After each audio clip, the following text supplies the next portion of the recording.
এবাৰ এই মুহূৰ্তৰ আটাইতকৈ ডাঙৰ খবৰ আপুনি বাৰু চৰকাৰী ঘৰ এই মুহূৰ্তলৈকে লাভ কৰা নাই নেকি আপোনাৰ ঘৰটো পকি ঘৰ নহয় নেকি তেনেহলে এতিয়া আৰু চিন্তাৰ কাৰণ নাই অসমৰ প্ৰতিজন মানুহৰে ঘৰ পকি হ'ব অসমত কোটো জুপুৰি ঘৰ নাথাকিব অসমত কোটো কেঁচা ঘৰ নাথাকিব অসমৰ আটাইবোৰ মানুহৰে ঘৰ পকি ঘৰ হ'ব যদিহে আপোনাৰ পকি ঘৰ নাই যদি আপুনি সৰকাৰি ঘৰ লাভ কৰা নাই তেনেহলে এই খবৰ আপোনাৰ বাবে কেৱল মাত্ৰ এখন ফটো তুলি মন দি শুনিব কেৱল মাত্ৰ এখন ফটো তুলি আৰু আধাৰ নম্বৰ সংযোগ কৰিলে পাব আপুনি সৰকাৰি ঘৰ পুনৰবাৰ কৈছো কেৱল মাত্ৰ এখন ফটো আৰু আধাৰ নম্বৰ সংযোগ কৰিলে আপুনি লাভ কৰিব একোটাকৈ সৰকাৰি ঘৰ এই মুহূৰ্তৰে ডাঙৰ খবৰ লৈছো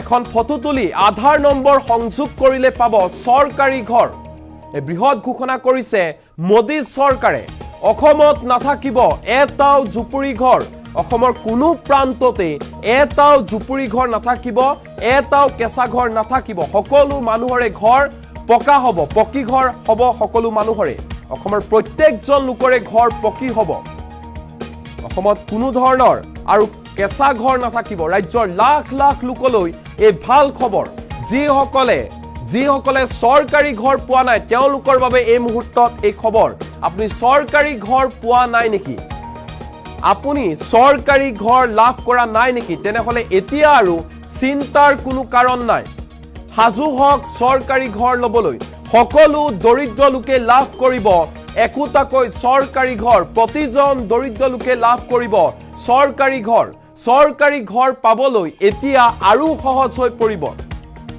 দুচকীয়া বাহন যদি আপোনাৰ ঘৰত আছে তেতিয়াও আপুনি সৰকাৰি ঘৰ লাভ কৰিব পূৰ্বতে বাহন থাকিলে সৰকাৰি ঘৰ পোৱা নাছিল এতিয়া দুচকীয়া বাহন থাকিলেও সৰকাৰি ঘৰ পাব অসমৰ লাখ লাখ জনতাক এই ভাল খবৰ দিছে কেন্দ্ৰীয় মন্ত্ৰী শিৱৰাজ সিং চৌহানে হেহতিয়াকৈ 50,000 হিতাধিকাৰীয়ে লাভ কৰিলে সৰকাৰি ঘৰ এতিয়ালৈকে অসমত 20 লাখতকৈও অধিক লোকে লাভ কৰিছে সৰকাৰি ঘৰ এখন ফটো তুলি আধাৰ নম্বৰ সংযোগ কৰিলে আপুনি লাভ কৰিব সৰকাৰি ঘৰ অসমত এটাও জুপুৰি ঘৰ নাথাকিব প্ৰত্যেকজন মানুহৰে ঘৰ পকি হ'ব এটাও জুপুৰি ঘৰ নাথাকিব এটাও কেঁচা ঘৰ নাথাকিব অসমৰ প্ৰতিজন মানুহৰ ঘৰ পকি ঘৰ হ'বলৈ গৈ আছে কেনেদৰে আপুনি পকি ঘৰ লাভ কৰিব হেয়া ইতিমধ্যে আমি উল্লেখ কৰিছো যে আপুনি যদি হে দুচকীয়া বাহন আছে আপোনাৰ ঘৰত তেনেহলে তেতিয়াও আপুনি পকি ঘৰ লাভ কৰিব অৰ্থাৎ সৰকাৰি ঘৰ লাভ কৰিব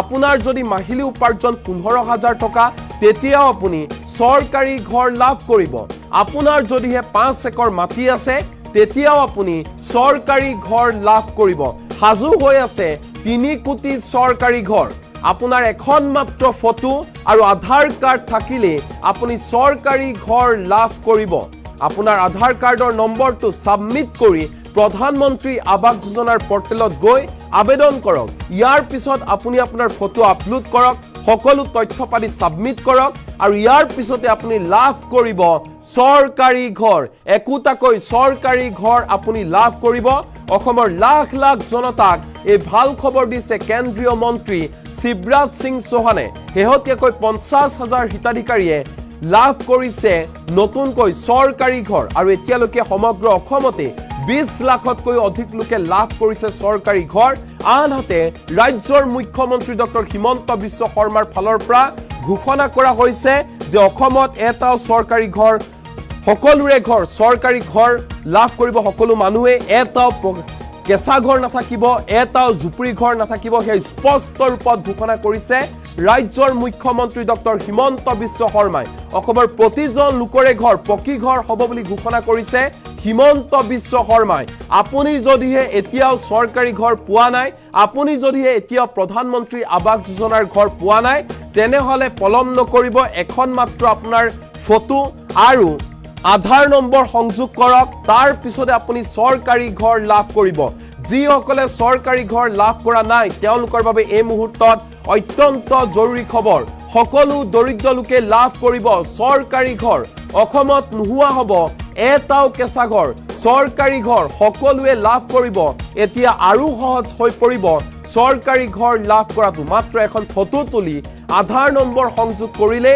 আপুনি চৰকাৰী ঘৰ লাভ কৰিব। আমি ইতিমধ্যে উল্লেখ কৰিছো যে শেহতীয়াকৈ 50,000 হিতাধিকাৰীয়ে চৰকাৰী ঘৰ লাভ কৰিছে আৰু এতিয়ালৈকে অসমত 20 লাখতকৈ অধিক লোকে চৰকাৰী ঘৰ লাভ কৰিবলৈ সক্ষম হৈছে।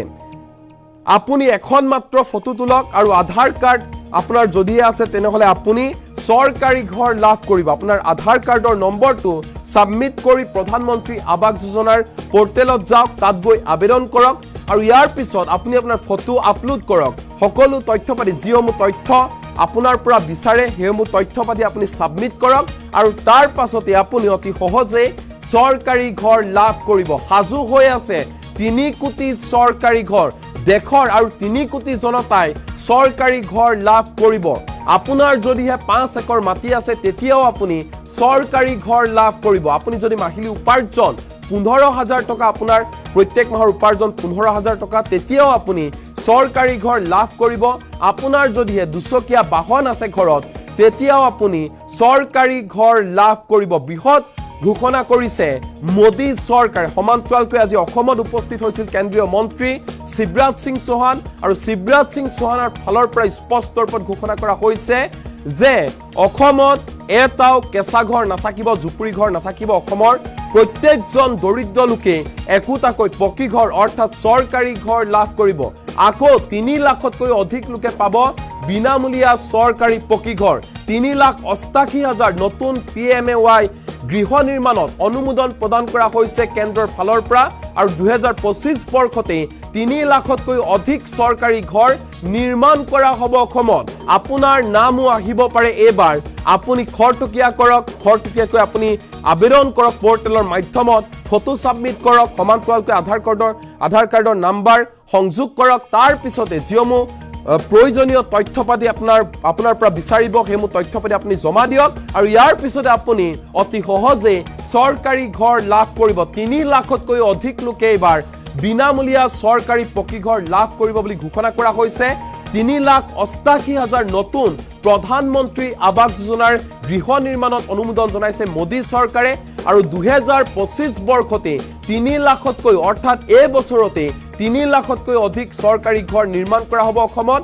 আধাৰ কাৰ্ড থকা লোকেহে আবেদন কৰিব পাৰিব চৰকাৰী ঘৰৰ বাবে। কেঁচা ঘৰ থকা প্ৰত্যেকটো পৰিয়ালে নিজে অনলাইন আবেদন কৰিব পাৰিব আৰু অতি সহজে লাভ কৰিব চৰকাৰী ঘৰ। এই মুহূৰ্তত কেন্দ্ৰীয় মন্ত্ৰী শিৱৰাজ সিং চৌহানৰ ভাষ্য আমাৰ লগত আছে নিজৰ ভাষণত। কি কৈছে অসমত উপস্থিত হৈ মন দি শুনক। मंत्री बनने के बाद मामा भी पहली बार असम में आया है।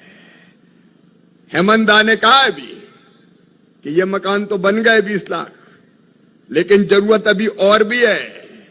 आप बताओ बहनों और भाइयों, हर गरीब का पक्का घर होना चाहिए कि नहीं होना चाहिए? जोर से बताओ, होना चाहिए कि नहीं? होना चाहिए। तो दादा कह रहे हैं अभी तो आवास प्लस की सूची में से ही कुछ बचे हैं। दादा जो बन गया अब उनकी बात नहीं करूंगा, लेकिन आपने जो बताया और मैंने जानकारी ली, उस जानकारी के हिसाब से अभी 7,76,000 मकान, 7,76,000 मकान उस सूची में से और बनना है। और इसलिए आज ही 3,88,000 मकान तत्काल हम स्वीकृत कर रहे हैं असम के गरीबों के लिए।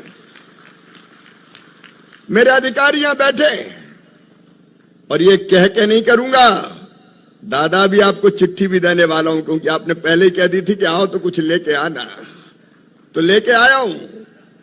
और 3,88,000 नहीं दादा, 3,88,000 अभी इसी वित्तीय वर्ष में, अगले महीने किस्त जारी कर सकते हैं आप, और उसके बाद अप्रैल के महीने में अगला वित्तीय वर्ष शुरू होते ही 3,88,000 और देके सूची को पूरा कर दिया जाएगा। आवास प्लस की सूची से एक भी लाभार्थी वंचित नहीं रहेगा। हेमंत विश्व शर्मा जी के नेतृत्व में प्रधानमंत्री जी के आशीर्वाद से यह चमत्कार होगा। इतने मकान एक साथ कभी नहीं बने। और इतना और बताता हूं कि इन दोनों में पैसा कितना लगेगा। आज जो मकान हम देंगे, जो मैंने घोषित किया है उसमें 9,726 करोड़ रुपए की कुल राशि लगेगी, दोनों मिला के आज के। और जो मैंने अनाउंस किया अगले वित्तीय वर्ष के 16,159 करोड़ रुपया खर्च किया जाएगा गरीबों के मकान बनाने के लिए। और दादा इसमें से 90% केंद्र सरकार का, 10% आपका, थोड़ा हमारा थोड़ा तुम्हारा, गरीबों का घर बन जाएगा, उनकी जिंदगी सफल और सार्थक हो जाएगी। लेकिन दादा यहीं तक नहीं रुके, उन्हें कहा भी तो कई रह गए, सर्वे में नाम छूट गए। तो मेरे बहनों और भाइयों, आप भी ध्यान से सुनना और बाकी को सुना भी देना कि जो मकान बचे हैं प्रधानमंत्री जी ने तय कर लिया है। सरकार बनते ही तीसरी बार उन्होंने ये तय किया था कि गरीबों के लिए 3 करोड़ घर और बनाए जाएंगे, 1 करोड़ शहर में और 2 करोड़ गांव में। तो जो छूट गए, बताओ भी छूट गए कि नहीं? कई लोग छूटे हैं कि नहीं? कई लोग छूटे हैं। तो अब जो छूटे हैं वो भी नहीं छूटेंगे। अब नया सर्वे शुरू किया जा रहा है, फिर से जो छूट गए हैं उनका नाम जोड़ने के लिए नया सर्वे। और नए सर्वे में भी 3 संशोधन किए। दादा 3 संशोधन किए हमने, रणजीत जी भी सुन रहे हैं। नंबर 1, यहां लखपति दीदी अभियान चल रहा है। पहले पीएम आवास योजना में यह तय कर दिया था कि 10,000 रुपया हर महीने से ज्यादा जिसकी आमदनी होगी उसको मकान की पात्रता नहीं रहेगी। अब 10,000 रुपया तो हमारी लखपति दीदियां ऐसे ही कमा लेती है। अगर इसी सीमा को मान लिया तो ये तो मकान की दौड़ से बाहर हो जाएंगी। और इसलिए तय किया कि 10,000 नहीं, 15,000 रुपए तक भी हर महीना कमाए तो भी मकान उनको दिए जाएंगे, सर्वे में उनका नाम जोड़ा जाएगा। एक बात और थी पुराने सर्वे में कि अगर किसी के पास मोटरसाइकिल 2 व्हीलर अगर है तो उसको मकान नहीं दिया जाएगा। अब 2 व्हीलर तो हर एक के पास है। गरीब भी मजदूरी करने जाता है तो आजकल तो मोटरसाइकिल पर बैठ के ही जाता है, तो 2 व्हीलर में तो कई बाहर हो जाएंगे। और इसलिए हमने फैसला किया है कि 2 व्हीलर जिसके पास होंगे उसको भी मकान दिया जाएगा। और तीसरी चीज, और छोटे छोटे किसानों ने क्या, उनका क्या दोष है? 2.5 एकड़ तक सिंचित जमीन वाले और 5 एकड़ तक अनएरिगेटेड असिंचित जमीन वाले जो किसान हैं उनको भी घर दिए जाएंगे ताकि छोटे छोटे किसानों को भी घर मिल सके। अब ये 3 शर्तें और हटा के अब हम सर्वे करेंगे। लेकिन दादा सही सही बोलते हैं, कोई चीज छुपाते नहीं है। उन्होंने कहा कि कई बार नीचे जो सर्वे करने टीम जाती है वो ही गड़बड़ कर देती है। अब ये गड़बड़ बिल्कुल निर्मूल होनी चाहिए और उसके लिए 2 काम हम कर रहे हैं। एक तो सर्वे करता है अमला, मतलब रेवेन्यू का हो, पंचायत ग्रामीण विकास का हो। लेकिन अब हितग्राही जिसके पास घर नहीं है, कच्चा घर है, वो खुद भी सर्वे कर सकता है। मेरी बात सुनी कि नहीं आपने? खुद भी सर्वे कर सकता है। नहीं कहीं के नाम छोड़ देते हैं। कई तरह के परिवर्तन हमने किए थे, जैसे टीन की पहले छत होती थी तो कहते थे इसको मकान नहीं मिलेगा तो पक्का है, वो भी अब कच्चे की श्रेणी में है, उसमें भी कई मकान मिले। लेकिन मैं सर्वे की बात कर रहा था। आपके पास मोबाइल होना चाहिए, आधार नंबर होना चाहिए, उस आधार नंबर को लॉगिन कीजिए और अपना फोटो खींच लीजिए, अपडेट कर दीजिए। वो पूरा का पूरा जो ऐप है उसमें जानकारी का जो कॉलम है वो खुल जाएगा और उसको आप भर दीजिए। मतलब मेरी आमदनी 15,000 रुपए से ज्यादा नहीं है, जो भी शर्तें हैं उनको आप खुद भर दीजिए तो आपका सर्वे की सूची में नाम आ जाएगा। कोई का नाम नहीं छूटेगा। आप अपने मोबाइल से अपना स्व सर्वे, सेल्फ सर्वे कर सकते हैं। अब एक सवाल उठता है कि सेल्फ सर्वे करने पे अगर किसी ने गलत कर दिया तो उसका वेरिफिकेशन करवा लेंगे। और दादा उस वेरिफिकेशन में हम सेल्फ हेल्प ग्रुप की बहनों को जिम्मेदारी देंगे कि वो वेरिफिकेशन करके आए। कि कोई जानकारी गलत तो नहीं है, विभाग अपनी तसल्ली कर लेगा। लेकिन बहनें भी जाएंगी, क्योंकि मेरा विश्वास है कि बहन कभी गलत काम नहीं करती, जो सच होता है उसी को सच बताती है। इसलिए सेल्फ हेल्प ग्रुप को भी इस काम में लगाया जाएगा। तो मुझे लगता है फिर सर्वे की सूची से कोई नाम नहीं छूटेगा, जब खुद ही सर्वे करना है। নতুন प्रधानमंत्री आवास गृहर अनुमोदन करे। मैं আজি मंत्री डांगरिया कब खोजो जे हमारे प्रदेश में आपने अब तक हमें 20,91,887 प्रधानमंत्री आवास गृह का स्वीकृति दिए थे और हमने 19,57,777 गृह का अभी तक काम कंप्लीट किया हूं और थोड़ी ही आवास हमारे करने में बाकी है। लेकिन हमने जो जियो टैग किए थे, वो जियो टैगिंग का बाद हमारे पास 8 लाख बेनिफिशियरी का नाम है, जिसको अभी हम आवास देने में असमर्थ है।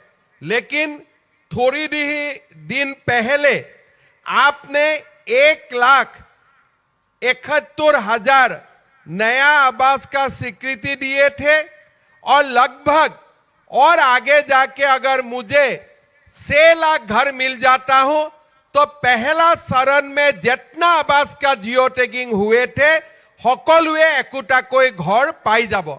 অৰ্থাৎ আজি আমাৰ অসমৰ কাৰণে আৰু যদি আমি 6 লাখ ঘৰ পাওঁ, তেতিয়াহ'লে যিসকলে জিঅ' টেগিং কৰি থৈ দিছিলে সকলোৱে ঘৰ পাবলৈ সক্ষম হ'ব।